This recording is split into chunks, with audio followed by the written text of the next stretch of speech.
কোথায় গেলি বাবা? যাচ্ছি বাবু, একটু দাঁড়ান। ও, আর দাঁড়াতে বলিস না রে, আমি বসে পড়েছি। জানি আসছি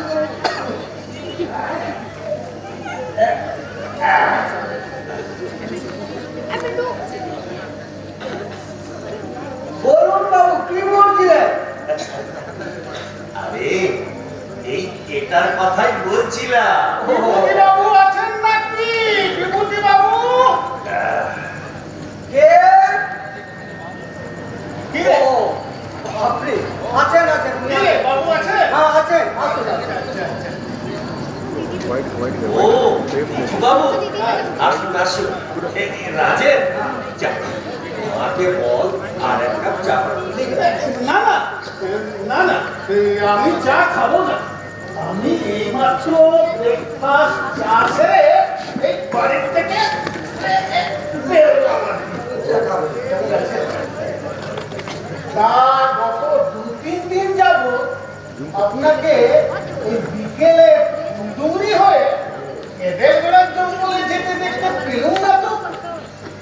না মানে 2-3 দিন হলো ওই বিকেলে ডুংরিতে আপনার সাথে দেখাই হয়নি, দেখা হলো না। তা 3 দিন আপনার সাথে দেখা হয়নি। হ্যাঁ, তবে 3 দিন নয়, হ্যাঁ, আমি 4 দিন এখানে ছিলাম না। আসলে চলার পথে একটু ডাইভার্ট করেছিলাম। কোথায় গিয়েছিলেন? ওই 3 দিন গাউদিতে ছিলাম, আর একদিন রাখামাইছে। অবশ্য এর আগেও আমি বহুবার গাউদি ও রাখামাইছে গেছি, দেখেছি।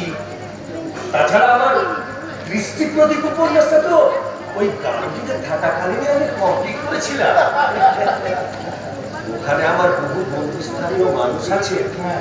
নন্দীবাবু, বিশ্বনাথ বাবু, হরিপদ ডাক্তার, সকালবেলা বলরাম সায়রে চান করে কিছু খাবার ছোলাতে ধরে পদব্রজে বেরিয়ে পড়া, আর ওই সন্ধ্যেবেলা ফিরে আসা। ও গাঙ্গুলি থেকে পদব্রজের রুটটা কোন জায়গায় বলুন তো? এর কি কোনো দিশা থাকে মল্লিক বাবু? এই দীর্ঘ অরণ্য দুভাগ তুলে হাত ছাড়ি দিয়ে আমায় যেদিকে ডাকে, আমি মন্ত্রমুগ্ধের মতো সেদিকে এগিয়ে যাই।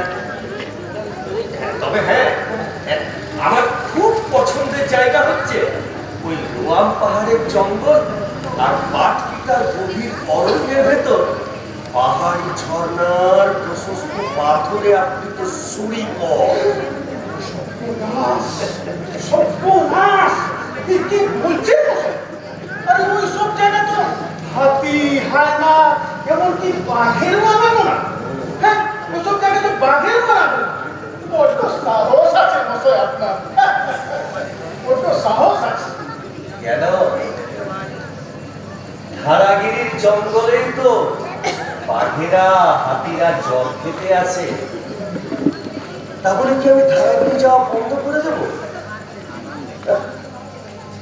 ওই পাটকিটার ঝর্ণার গর্ভস্থ প্রশস্ত আকৃতি সুপথে সিদ্ধেশ্বর পাহাড় ও চাপড়ি পর্যন্ত যাওয়াটা এক অনন্য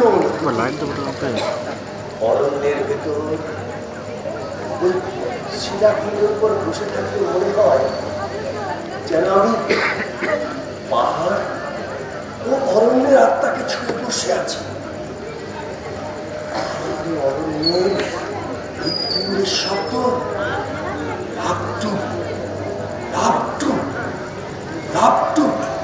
স্পষ্ট শুনতে পাচ্ছি।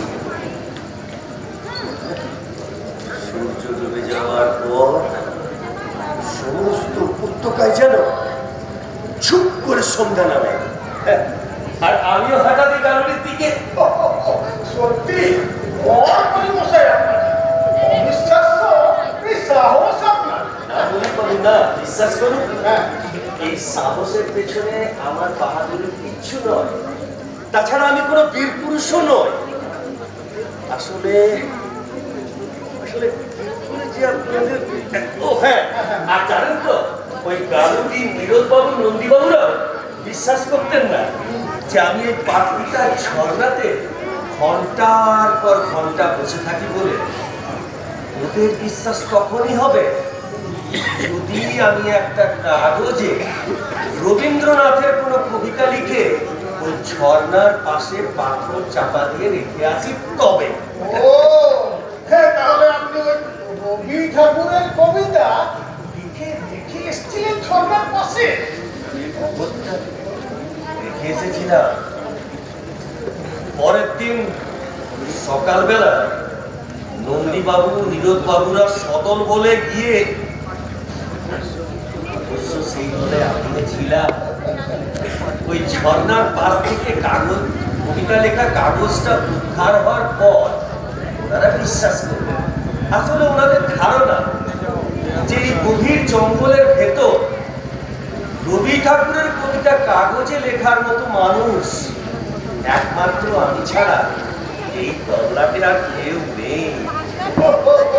নীরদবাবুদের ধারণা অবশ্যই সত্য। হ্যাঁ, অবশ্যই সত্য। কারণ রবীন্দ্র চর্চা এই আমাদের মতো শহরে বসবাস করা বাঙালিদের মধ্যেই তেমন করে নেই। তো জঙ্গলের ভিতরে রবীন্দ্রনাথকে কে যাবে? এটাই তো আপনাদের আগাগোড়া ভুল ধারণা মল্লিক বাবু। ভুল ধারণা? কি বলছেন না? ওই জঙ্গলের ভিতরে রবীন্দ্রনাথকে কে জানে? আরে নামই শুনিনি কেউ। বিজু বাবু, হ্যাঁ, আপনি কালচিতি গেছেন কখনো? হ্যাঁ, মানে ওই কালচিতি? হ্যাঁ, হ্যাঁ, কালচিতি পাহাড়ের পাশে অরণ্যাবৃত গ্রাম কালচিতি। সেখানে নারায়ণ হাসদা গুরু সর্দারের কাছে আমি মাঝে মধ্যে যাই, বসি, উঠি, গল্প গাছা করি। সেখানে একটা স্কুল আছে, আচ্ছা আচ্ছা। Primary school. নারায়ণ হাসদার মেয়ে সুশীলা হাসদা সেই স্কুলের শিক্ষিকা। খড়ের চালের স্কুল ঘর, রাত্রিবেলা সেই স্কুল ঘরের বারান্দায় ভাল্লুক উঠে শুয়ে থাকে। রাত্রিবেলায় স্কুলের বারান্দায় ভাল্লুক শুয়ে থাকে? সত্যি সত্যি অবাক হতে পারে। কেন কেন বিজু বাবু, এতে অবাক হওয়ার কি আছে? এতে অবাক হওয়ার কি আছে? আরে জঙ্গলে ঘেরা ওই গ্রামের স্কুলের বারান্দায় রাত্রিবেলা ভাল্লুক তো শুয়ে থাকবে, এটাই তো স্বাভাবিক। এটা তো অবাক হওয়ার মতো কিছু নেই। তবে হ্যাঁ, অবাক হওয়ার মতো যে ঘটনা অন্তত অন্তত আমাকে ভীষণভাবে নিশ্চিত করেছে, সেটা হচ্ছে ওই স্কুলের ছাত্রছাত্রীরা, যাদের মধ্যে অধিকাংশই আদিবাসী সম্প্রদায়, তারা কিনা আমাকে রবীন্দ্রনাথের কবিতা আবৃত্তি করে শোনাচ্ছে। ওই দেখো মা আকাশে মিলিয়ে এলো আলো, আজকে আমার ছুটোছুটি লাগলো না আর ভালো, ঘন্টা বেজে গেল কখন, অনেক হলো বেলা, তোমায় মনে পড়লো খেলা। আমি আমার ভুল স্বীকার করছি। সত্যি আমিও বিস্মিত হলাম। পরের দিন ওই গ্রামে বসন্ত উৎসব ও সার্বত উদযাপিত হলো। টেরাপানি, বুরুডি, হীরাগঞ্জ, দীঘা এবং রামচন্দ্রপুর গ্রামগুলো থেকে কত কত মানুষের সেই উৎসবে যোগ দিতে।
গাড়ি করে আমাদের পৌঁছে দিল এই দাহিগোড়ার বাড়িতে। যুবতী বাবু আছেন নাকি? যুবতী বাবু, আমি কি আসতে পারি? কে? অমর বাবু মনে হচ্ছে। আরে আসুন। আরে সেন কাকাও আছেন দেখছি, তা ভালোই হয়েছে। এই সময় এসে পড়ে আপনাদের আলোচনার কোনো ব্যাঘাত সৃষ্টি করলাম না তো? আরে না না না অমর, এই তোমরা হচ্ছ আইসিসি কোম্পানির লোক। এই তোমাদের সাথে তো বড় একটা দেখা হয় না, তাই বসো বসো। সব বলে আর লজ্জা দেবেন না দিজেন কাকা, আমরা আপনার তুলনায় নগণ্য। আরে ওরে রাজেন, একটু ভিক্ষেটা দিয়ে দে বাবা। বাবু, ওই আজকে সভায় সভাপতিত্ব করার ব্যাপারটা একটু মনে করিয়ে দিতে এলাম। ও আজ সন্ধ্যেতে তাহলে আপনাকে পাওয়া যাচ্ছে না, ওই এই সভাতেই যেতে হবে তো। হ্যাঁ, হ্যাঁ, অমর বাবুকে কথা দিয়েছি, কাজে যেতেই হবে। তা আপনিও চলুন না। হ্যাঁ, খুব ভালো হয় চালে দিজুকাকু। আসলে আজকে আমরা বিবেকানন্দ স্মৃতি সভার আয়োজন করেছি। বিভূতি বাবু ওখানে সভাপতিত্ব করবেন, আর আর আপনাকে বিশেষ অতিথি রূপে পেলে সভার উজ্জ্বল হবে। ধন্যবাদ ধন্যবাদ অমর, আমাকে আমন্ত্রণ জানান। আসলে আসলে কি জানো, আজ আমার নার্সারিতে কিছু লোকজন আছে, কিছু ডেলিভারির ব্যাপার আছে। তাছাড়া আগামীকাল তো ওই সুবর্ণ সঙ্গে অধিবেশন, ওখানেও তো যেতে হবে। তারও কিছু কাজ আমাকে সন্ধ্যেবেলায় এগিয়ে রাখতে হবে। এই তোমাদের সভাতে উপস্থিত থাকতে পারলে আমারও খুব ভালো লাগছে, আমিও সমৃদ্ধ হতাম। হ্যাঁ অমর বাবু, আজকের এই বিবেকানন্দ স্মৃতি সভাতে বিজুবাবুকে যাওয়ার জন্য চাপ না দেওয়াই ভালো। কারণ আপনি তো জানেন আমাদের সুবর্ণ সংঘের সাহিত্য সভা এই বিজুবাবুর বাড়িতেই অনুষ্ঠিত হয়। কাজেই আজ সন্ধ্যেবেলা তার বিস্তর কাজ। বিজুবাবু রাত্রিবেলা ওই বিবেকানন্দ স্মৃতি সভা থেকে ফেরার পথে আমি আপনার সাথে দেখা করেই বাড়ি ফিরবো। কেমন? বেশ বেশ বেশ বেশ। আমি গত শুক্রবার এখানে এসেছিলাম, শুনলাম আপনি ঢাকা মাইল গেছেন। হ্যাঁ, ওই 3-4 একটু গামুজুরি হয়ে রাখা মাইজ ঘুরে এলাম। আর ওই ঘোরার ব্যাপারে তো বিভূতির বাবুর সাথে কথা হচ্ছিল। ওই একা একা জঙ্গলের ভিতরে ঘুরে বেড়ানোর সাহসটা ওনার মধ্যে আসে কি করে? সত্যি সত্যি বিভূতি বাবু, ওই জঙ্গলের মধ্যে তো আমরা দল বল সহ ঢুকতেও কুণ্ঠিত হই। হ্যাঁ। আর আপনি আপনি একাই দুঃসাহসিক যাত্রা করেন কি করে? আপনার সাহসের আসল উৎসটা কি?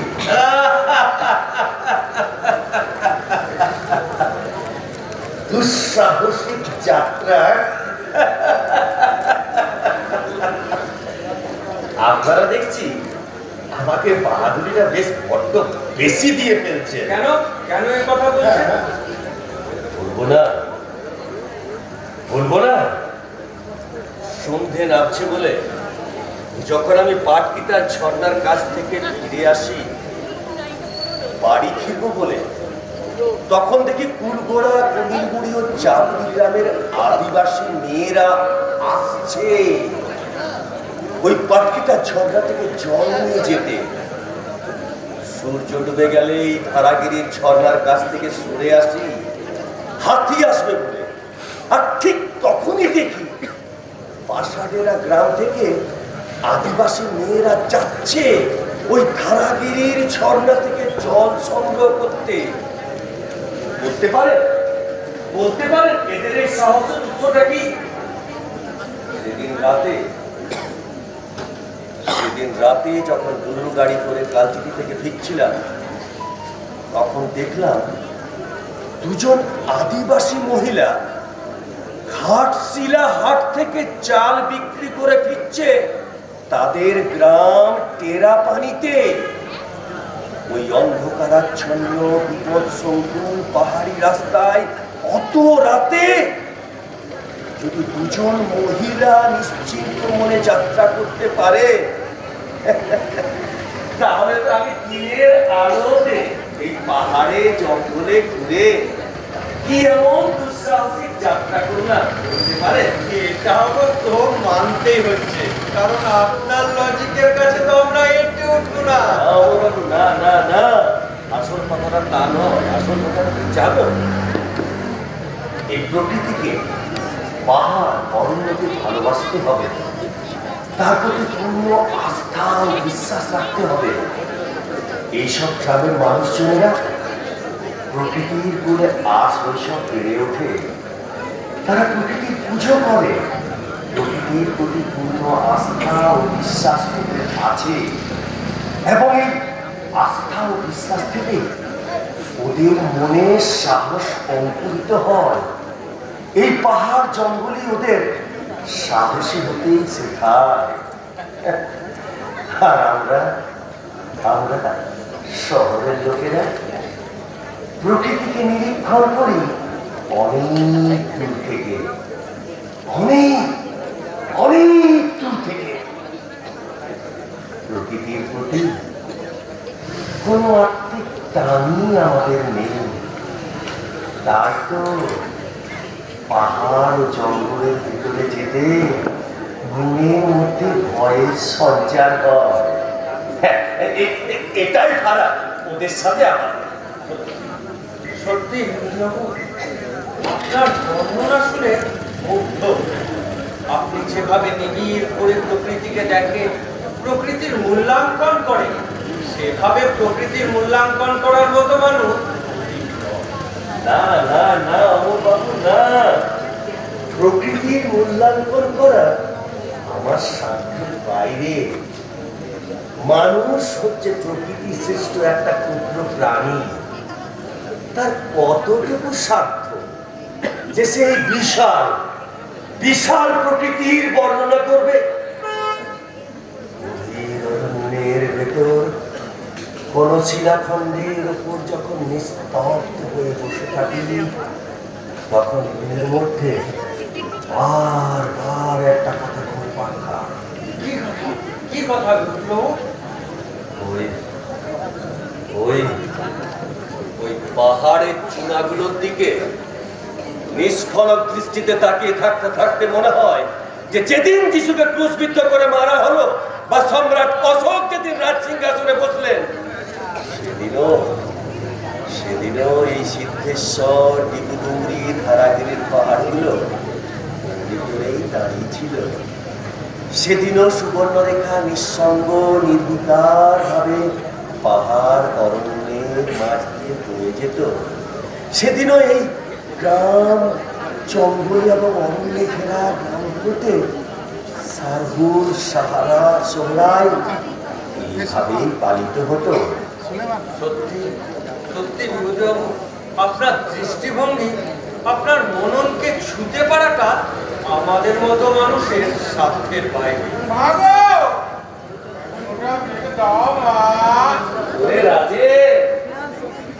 আরে বাবা দেখ, টিকিটটা দিয়ে দে, মনে হচ্ছে অনেকক্ষণ থেকে দাঁড়িয়ে আছে রে।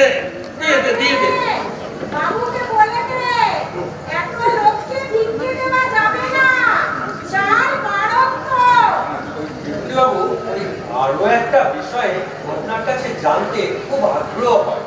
সেটা হচ্ছে এই মধ্যপ্রদেশ, বিহার, উড়িষ্যা এবং বাংলার বিস্তৃত মালভূমি অঞ্চল জুড়ে যে আদিবাসী গোষ্ঠীগুলোর বসবাস, তাদের সভ্যতা ও সংস্কৃতি অতি প্রাচীন।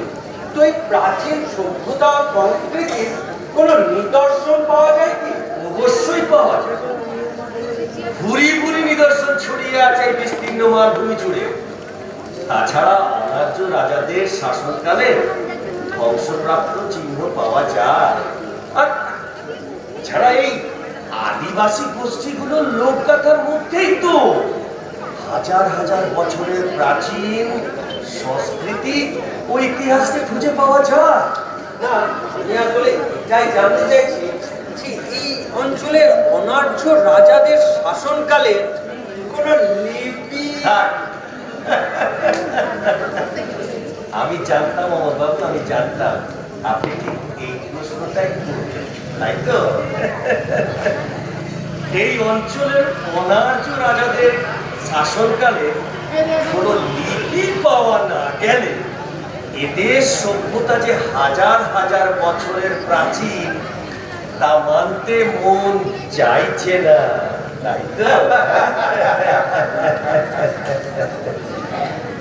আছে আছে আমার বাবু, আছে। ওই পশ্চিম উড়িষ্যার ঝাড়সুগুড়াতে চাম্পালি নদীর তীরে বিস্তীর্ণ অরণ্যের মাঝে পাথরে খোদাই করা চিত্রশিলালিপি আছে। এই বিক্রম গুহার চিত্রশিলালিপি দেখতে আমিও সেখানে গিয়েছিলাম। ওই অরণ্যের মাঝে মোট 15টি গুহা আছে যেখানে পাথরে খোদাই করা চিত্রশিলালিপি আছে, এবং এই সমস্ত জায়গাটাকে ভীমা মণ্ডলী বলা হয়।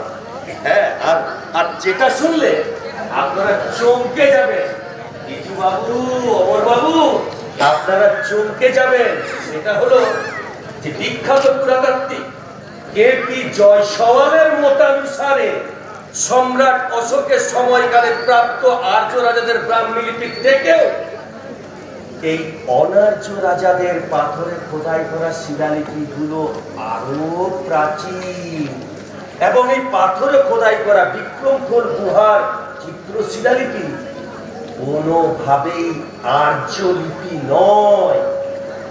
এগুলো অনার্য রাজা শালিবাহন ও সাতবাহন রাজার শাসন লিপি, যা পাথরে অঙ্কিত আছে।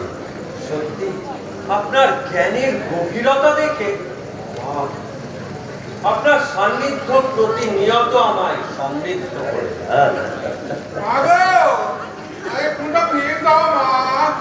ওরে রাজেন, কোথায় গেলি বাবা?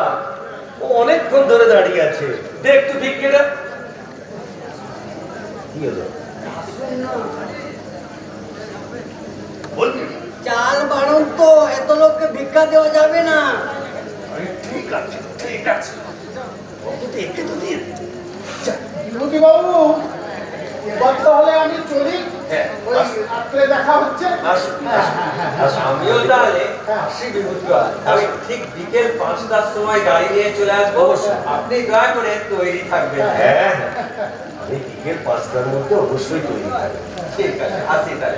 আসুন, আচ্ছা, আচ্ছা, আসুন, চল, আসুন, চল, চল, আসুন। চল, হ্যাঁ, চল।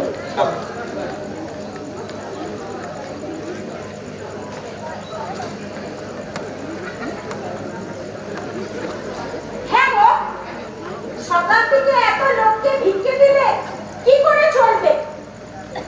এদিকে ঘরে যে কটা চাল পড়ে আছে, টেনে টুনে আর 3-4 দিন চলবে।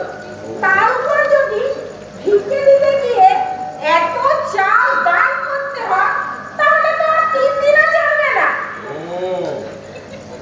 বুঝতে পারছি কল্যাণী, বুঝতে পারছি। কি করবো বলো? ছোটবেলা থেকেই গ্রামের বাড়িতে মাকে দেখেছি, ওই ফকির বাউলদের কোনোদিনও গোষ্ঠী ভিক্ষা থেকে বঞ্চিত করতেন না।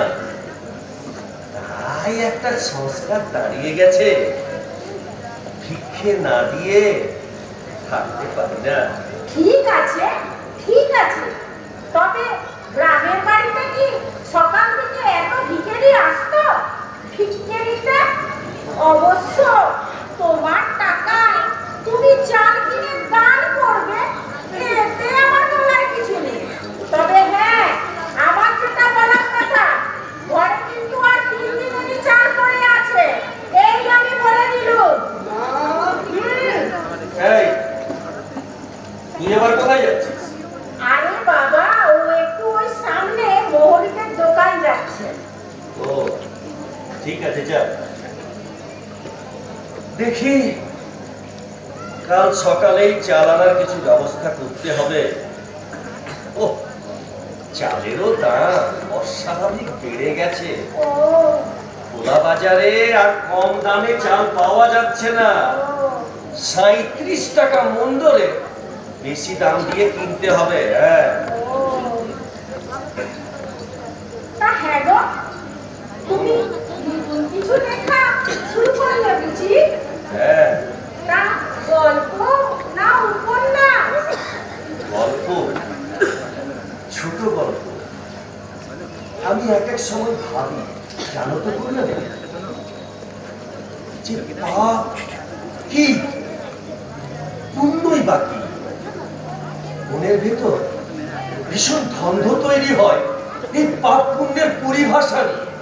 ও, তুমি কি তোমার এই গল্পে পাপ পুণ্যের সঠিক পরিভাষার সন্ধান খুঁজছো? এই তো ঠিক ধরতে পেরেছো। এখন দেখছি তুমি আমার লেখার গতি প্রকৃতিকে ঠিক ধরতে পেরেছো।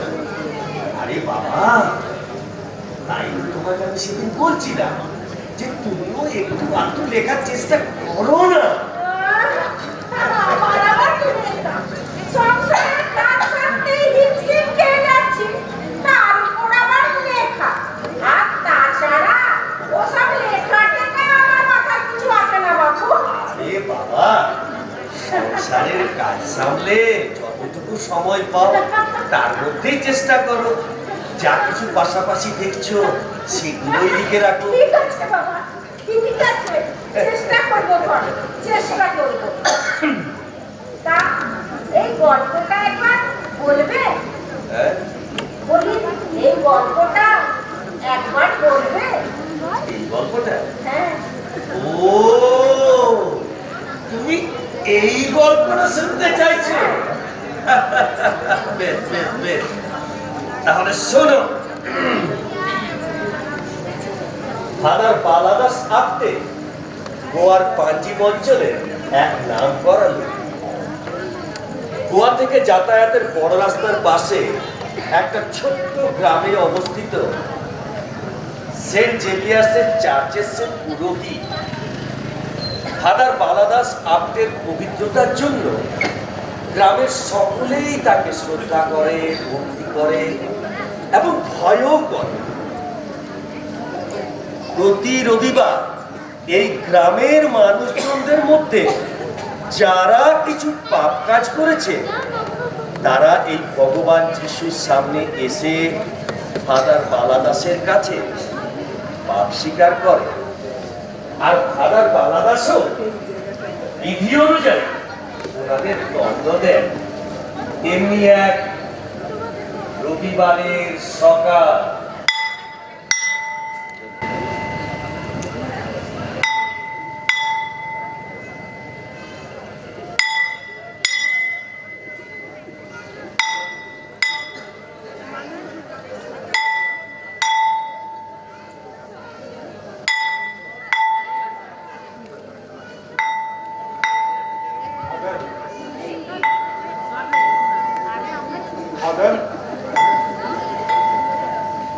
তুমি কি প্রভু যিশুর কাছে পাপ স্বীকার করবে?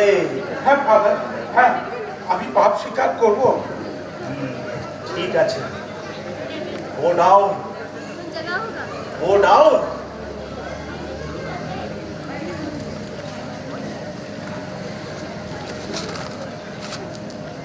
ঠিক আছে, এবার ওঠো, এবার ওঠো, ওঠো।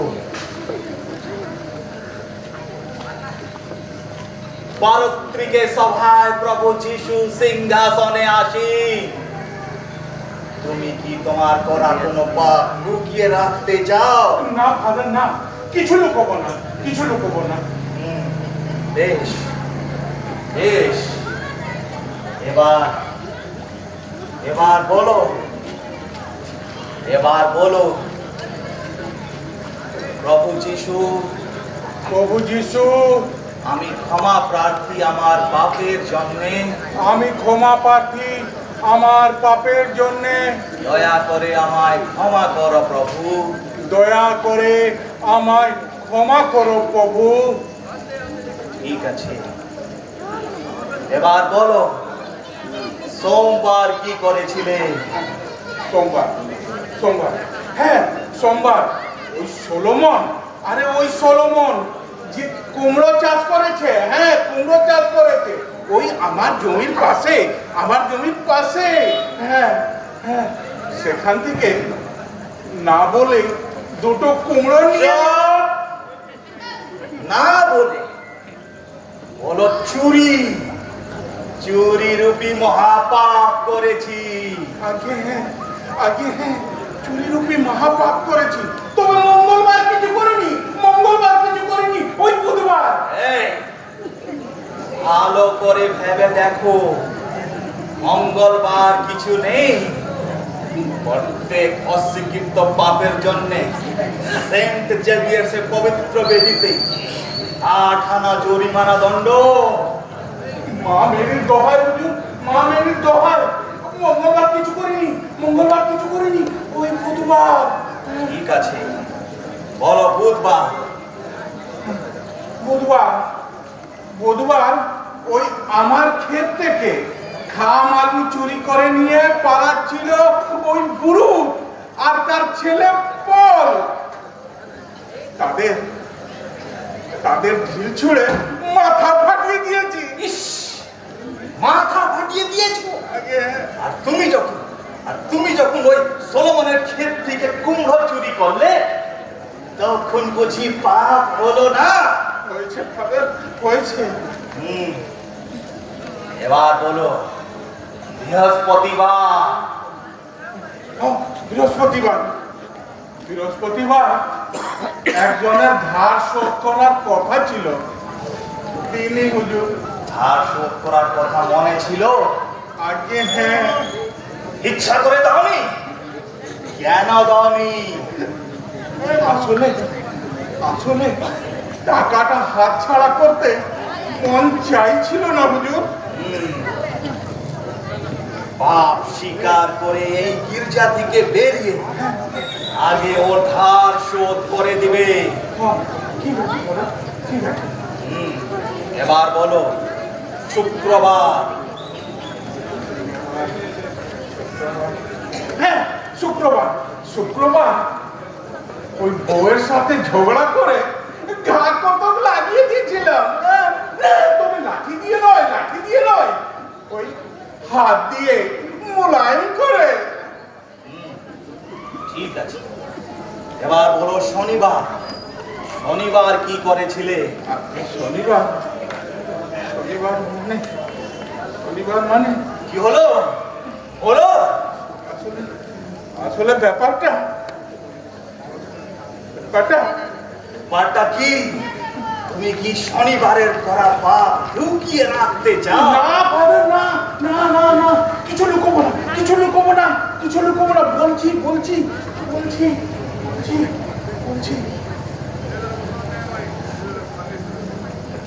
আসলে মঙ্গল দাসের শালী পাঞ্জিম থেকে এসেছে, সঙ্গে নাচের দলের মেয়েরাও আছে। ওরা যখন চান করছিল, ওদের চান করা দেখছিল। সর্বনাশ! কেন?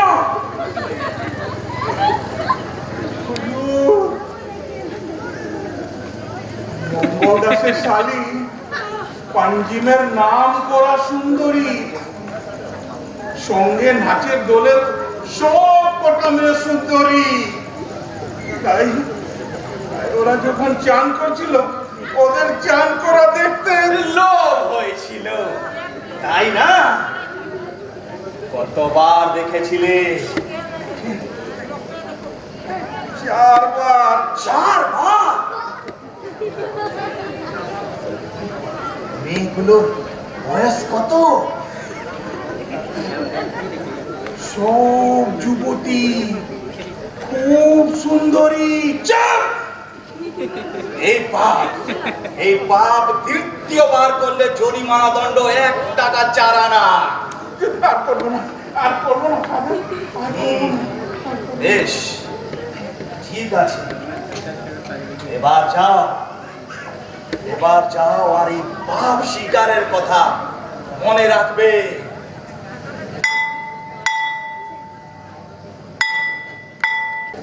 তুই এখানে এভাবে বসে আছিস কেন? আমি তো তোকে অনেকক্ষণ থেকে খুঁজে বেড়াচ্ছিলাম। আরে কোথায় ছিলি? চার্চে গিয়েছিলাম। চার্চে?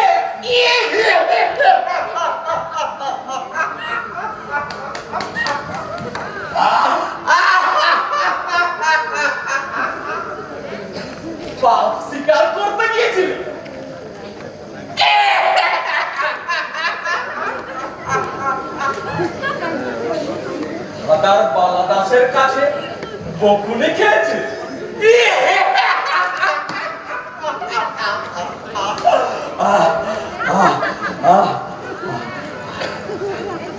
এই এই যে, চল, ওদের আবার চান করতে আসার সময় হয়ে গেছে। একবার দেখলে মনটা ফুরফুরে হয়ে যাবে। না না, আর যাবো না। আজকে ফাদার বালাদাসের কাছে পাপ স্বীকার করে এসেছি। আরে বাবা, ওরা তো আর মাত্র দুদিনেই থাকবে। এই আজ আর কাল, পরশুই তো ওই চিড়িয়ারা উড়ে যাবে পাঞ্জিমে। কি করে জানলি? তুই কি করে জানলি যে ওরা আর দুদিন থাকবে? হ্যাঁ, খবর আছে, খবর আছে, একেবারে পাক্কা খবর আছে। ওই আর মাত্র দুদিন। এটা তো ঠিকই, ওরা আজ না হোক কাল চলেই যাবে। হ্যাঁ, চল তো। হ্যাঁ হ্যাঁ দোস্ত, হ্যাঁ, আর মাত্র দুদিন। চল চল চল চল চল চল চল। কি রে? না রে, কি হলো? ফাদার বালাদাস বলে দিয়েছে একই পাপ দ্বিতীয়বার করলে পাপ স্বীকারের সঙ্গে জরিমানা দণ্ড 1 টাকা 4 আনা দিতে হবে।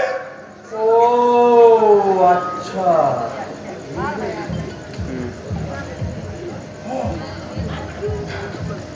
পেয়ে গেছি। কি কি কি কি কি হয়েছে? উপায় পেয়ে গেছি। কি উপায়? আরে বাবা, উপায় পেয়ে গেছি, পেয়ে গেছি।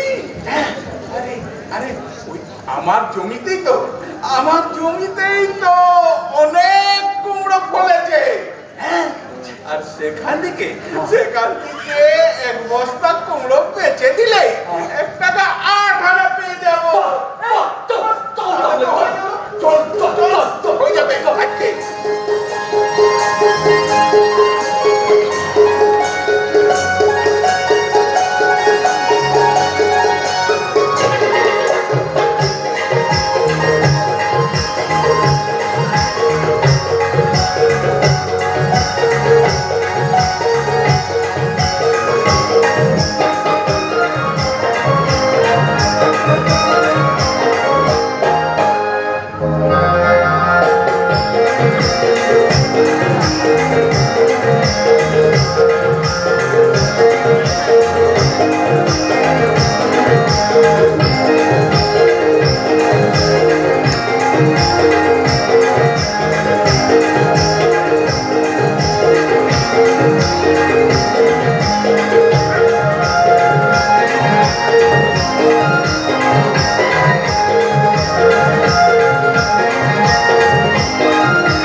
গল্পটা কেমন লাগলো?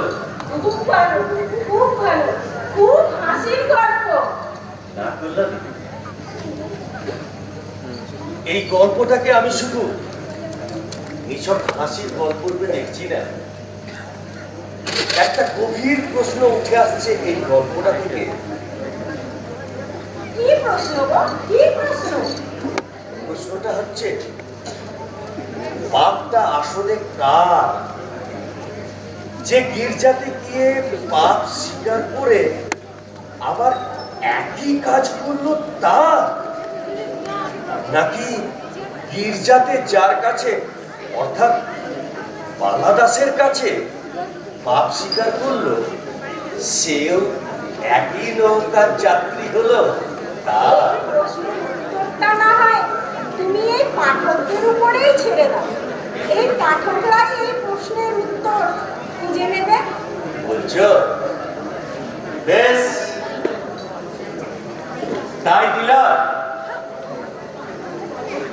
আমি ভগবান যিশুর কাছে প্রার্থনা করি উনি যেন দুজনকে, না না দুজন তো নয়, ভগবান যিশু যেন তিনজনকেই ক্ষমা করে। মা, এসছি। এই ধুলোতে কি এনেছিস? আরে লুকোচ্ছিস কেন? বলছিস না কেন? বলবি তো। আরে বাবা, ওই থলেতে চাল আছে, চাল। চাল? তুমি তোকে মুহূর্তের দোকানে চাল কিনতে পাঠিয়েছিলে? আরে বাবা, না না, ওই চাল কন্ট্রোল থেকে দিল। কন্ট্রোল থেকে? ও যাক, খাট ফিরাতে তাহলে কন্ট্রোলের দোকানও খুললো। হ্যাঁ, আরে রে, কতটা চাল দিল? মাত্র 200, 1 টাকার বেশি কাউকেও দিচ্ছে না। ও মাত্র 200ই চাল দিল। হ্যাঁ মা, মা গো, এক মুঠা ভিড় দাও না। ও ওই আবার শুরু হলো সেই সকাল থেকে। আর তো পারি না বাবা। এই যা যা বলছি, এখন ভিক্ষে হবে না, চাল নে। সত্যি সকাল থেকে যা শুরু হয়েছে না। রাজের রাজের দে বাবা, দে এক মিনিটও দিয়ে দে। হ্যাঁ, তবে এরপর আর কিন্তু কাউকে দিবি না। হ্যাঁ, দে, দে, দে, দে, দে। দেখলে চালটা ঘরেও ঢুকলো না, আর না দান করা শুরু হয়ে গেল। আরে বাবা, বললাম তো একে দেওয়ার পর আর কাউকে দেবে না। রাজের আর কাউকে দিবি না। যা যা যা যা। মা গো, এক দাও মা। এই তোমাকে এক্ষুনি চাল দিলাম না, ফ্যান পাবো কোথায় এবার? হ্যাঁ, ফ্যান পাবো কোথায়? দাও মা, টুকু ফ্যান দাও। এই যা বলছি, যা এখান থেকে। এ বাবুরা, আবদার দেখ, শুধু চাল দিলে হবে না, আবার ফ্যানও দিতে হবে। ও যা, ভাগ এখান থেকে, ভাগ। সকাল থেকে শুরু হয়েছে এদের উপদ্রব। সত্যি আর তো পারা যায় না।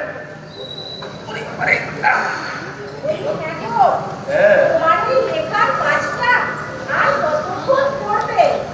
দুপুর তো হয়ে এলো, এবার খাওয়া দাওয়ার পাটটা সেরে নাও না। হ্যাঁ, হ্যাঁ, সেরে নেবো কন্যানি, সেরে নেবো।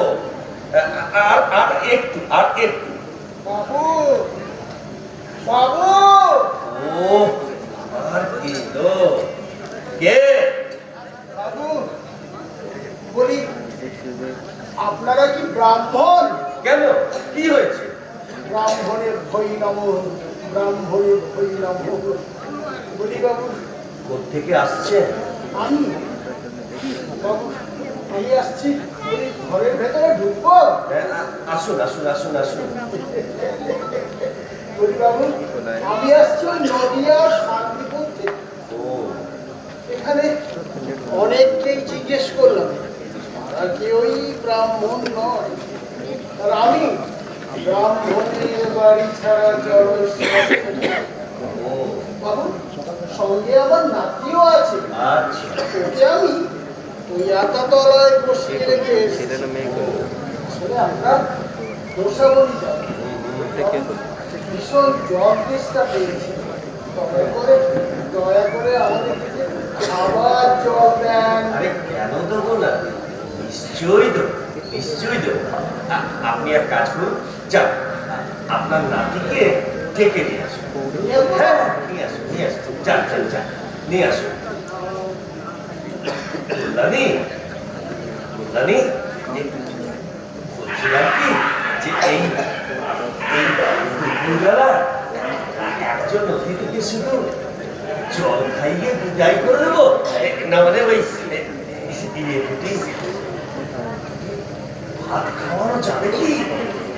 হ্যাঁ হ্যাঁ, পরে যা ভাত আছে সবার হয়ে যাবে। বেশ বেশ বেশ বেশ বেশ বেশ। বাবু, হ্যাঁ, এই আমার নাতি। ও তা আপনাদের তো কিছু খাওয়া হয়নি, এই দুপুর রোদে কোথায় যাবে? সঙ্গে বাচ্চা ছেলেটাও আছে, তা এখানেই না হয় দুটি ডাল ভাত খেয়ে- না না বাবু, না না না না, আমরা শুধু জল খেয়ে চলে যাচ্ছি। গোসাগরতেই আমার ভাই কোথায়? আচ্ছা, আপনাদের জন্মদিন তো করি বলুন তো বাবু। আরে বাবা, উষাবনি এখান থেকে 6 মাইল পথ।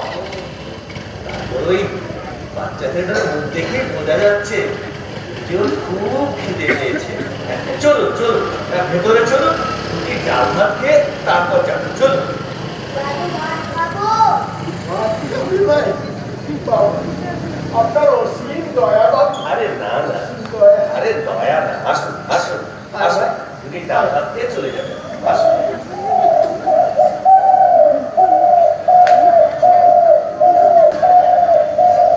ভালো করে খেয়েছিস ভাই? হ্যাঁ, যাওয়ার সাইজটা তুই 5 ইঞ্চি ওটা বুঝলি? খুব উপকার করলেন বাবু, খুব উপকার করলেন। মাগো, খুব তৃপ্তি করে খেয়েছি বাবু, খুব তৃপ্তি করে খেয়েছি। বাবু, তাহলে এবার আমরা আসি। আসুন আসুন। জমা নিলেও চল ভাই, আসুন। অনেকটা পথ যেতে হবে। 5 ইঞ্চি চল। ও, এই দুপুর রোদে জামাটা তার দিতে হবে। দুজনকে খাইয়ে মানে 5 ইঞ্চি দিলেই হবে, জামাটা 5 ইঞ্চি দিলে হবে। খুব ভালো লাগবে, খুব ভালো লাগবে সত্যি। মাগো, তুমি ফ্যান দাও মা। তাই যা বলছি যা। আপনার দেখ, শুধু চাল দিলে হবে না, আবার ফ্যানও দিতে হবে। যা, ভাগ এখান থেকে, ভাগ। কল্যাণী, হ্যাঁ কল্যাণী, হ্যাঁ, কি হলো তোমার? তোমার কি শরীর খারাপ করছে নাকি? হ্যাঁ, তোমার শরীর খারাপ করছে? না কল্যাণী, আমার কিছু হয়নি। আমি আমি আমি কেন এরকম একটা চরম অনৈতিক, চরম অন্যায় কাজ করলাম কল্যাণী? কি করলে তুমি? কি অন্যায় কাজ করলে? কি অনৈতিক কাজ করলে? একটু একটু ভাতের ফ্যান চাইছিল বলে আমি ভিখিরিটাকে তাড়িয়ে দিলাম। অথচ অথচ নদিয়া শান্তিপুরের ব্রাহ্মণ শুনে দুজনকে আদর করে খাইয়ে দিলাম।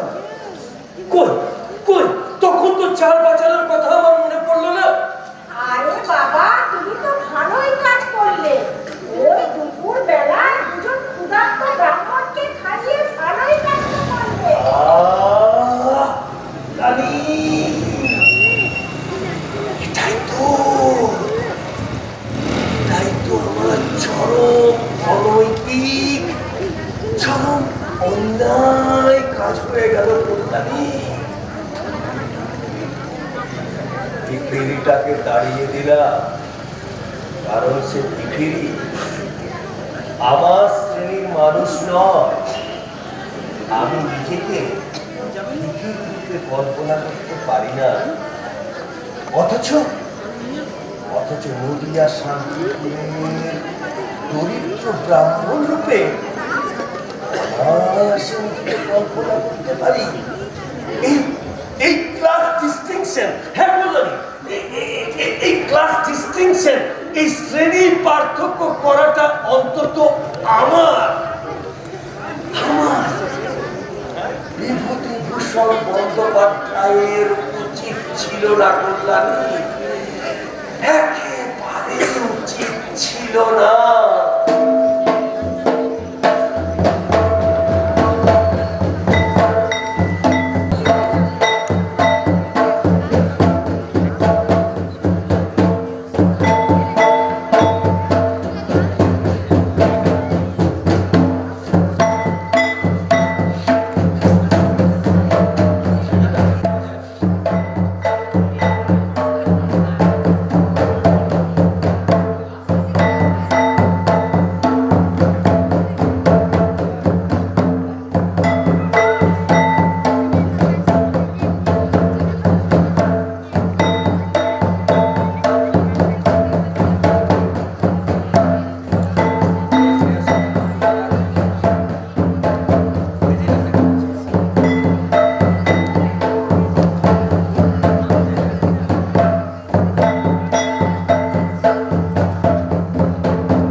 আমাদের হে মহাজীবন নাটকে এখানেই সমাপ্তি। আপনাদের অশেষ ধন্যবাদ যে অত্যন্ত ধৈর্য সহকারে এই শীতে বসে আমাদের নাটক দেখে। এর জন্য আমরা জগদ্ধাত্রী পুজো কমিটির ফাউন্ডার মেম্বার কাল্টু বিশ্বাস ও তার সহকর্মীদের জানাই অশেষ ধন্যবাদ। আমি আমাদের নাট্যকর্মী যারা আছেন তাদের সঙ্গে আমরা পাঠ্য পরিচয় করিয়ে দিই। নাটকের নির্দেশনা দিয়েছেন সুজন সরকার, লাইটে ছিলেন অম্লান রায় এবং সাউন্ড সিস্টেমে ভার্সিলার নাম করা বলরাম শেখ, ইন্দ্র কুমার রায়, রূপা সরকার, গণেশ মুর্মু, সুজন সরকার, প্রসেনজিৎ কর্মকার, স্নেহার মল্লিক, সঞ্জয় মুখী, গীতা মুর্মু, মল্লিকা প্রধান, জ্যোতি মল্লিক।